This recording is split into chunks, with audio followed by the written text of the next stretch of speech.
Oscar Maironi was very poor. His thin gray suit in summer resembled his thick gray suit in winter. It does not seem that he had more than two, but he had a black coat and waistcoat, and a narrow brimmed, shiny hat to go with these, and one pair of patent leather shoes that laced, and whose long soles curved upward at the toe like the rockers of a summer hotel chair. These holiday garments served him in all seasons, and when you saw him dressed in them and seated in a car bound for Park Square, you knew he was going into Boston, where he would read manuscript essays on Botticelli or Pico della Mirandola, or manuscript translations of Armenian folk songs. Read these to ecstatic, dim-eyed ladies in Newbury Street, who would pour him cups of tea when it was over, and speak of his earnestness after he was gone. It did not do the ladies any harm, but I am not sure that it was the best thing for Oscar. It helped him feel every day, as he stepped along to recitations with his elbow clamping his books against his ribs and his heavy black curls bulging down from his gray slouch hat to his collar, how meritorious he was compared with Bertie and Billy, with all Berties and Billies. He may have been, who shall say? But I will say at once that chewing the cud of one's own virtue gives a sour stomach. Bertie's and Billy's parents owned town and country houses in New York. The parents of Oscar had come over in the steerage. Money filled the pockets of Bertie and Billy, therefore were their heads empty of money and full of less cramping thoughts. Oscar had fallen upon the reverse of this fate. Calculation was his second nature. He had given his education to himself. He had for its sake toiled, traded, outwitted, and saved. He had sent himself to college, where most of the hours not given to education and more education went to toiling and more toiling, that he might pay his meager way through the college world. He had a cheaper room and ate cheaper meals than was necessary. He tutored and he wrote college specials for several newspapers. His chief relaxation was the praise of the ladies in Newbury Street. These told him of the future which awaited him, and when they gazed upon his features were put in mind of the dying Keats. Not that Oscar was going to die in the least. Life burned strong in him. There were sly times when he took what he had saved by his cheap meals and room and went to Boston with it, and for a few hours thoroughly ceased being ascetic. Yet Oscar felt meritorious when he considered Bertie and Billy, for, like the socialists, merit with him meant not being able to live as well as your neighbor. You will think that I have given to Oscar what is familiarly termed a black eye, but I was once inclined to applaud his struggle for knowledge, until I studied him close and perceived that his love was not for the education he was getting.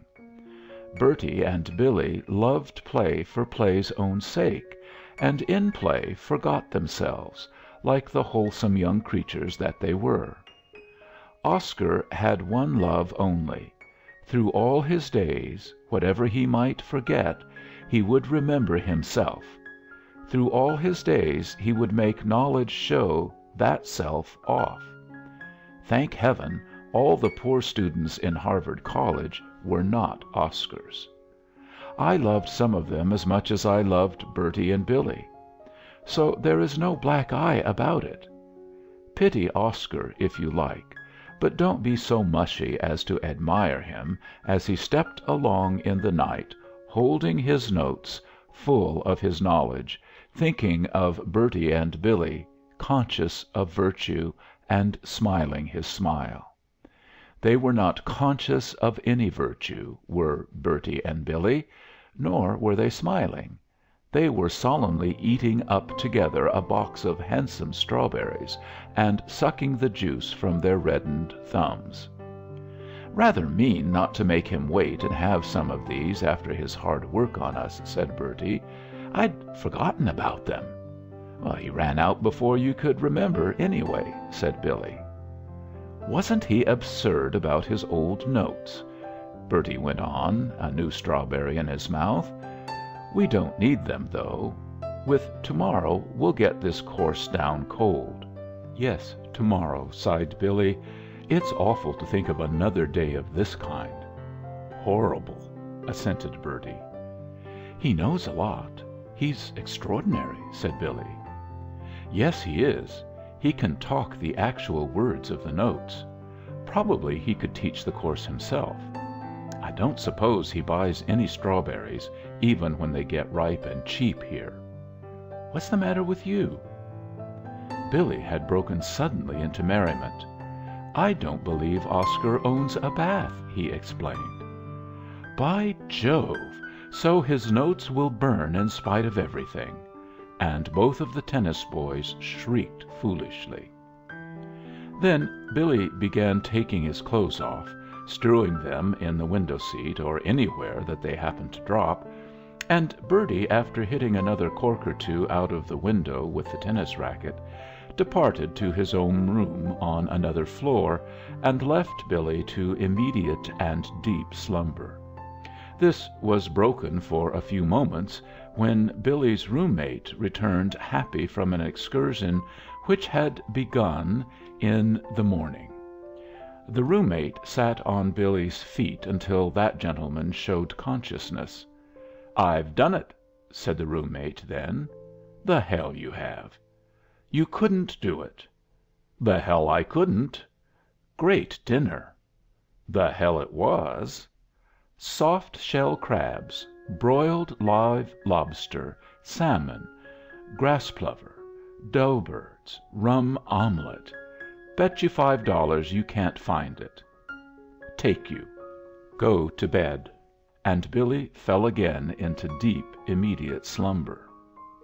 The room mate went out into the sitting room, and, noting the signs there of the hard work which had gone on during his absence, was glad that he did not take Philosophy 4. He was soon asleep also. Chapter 3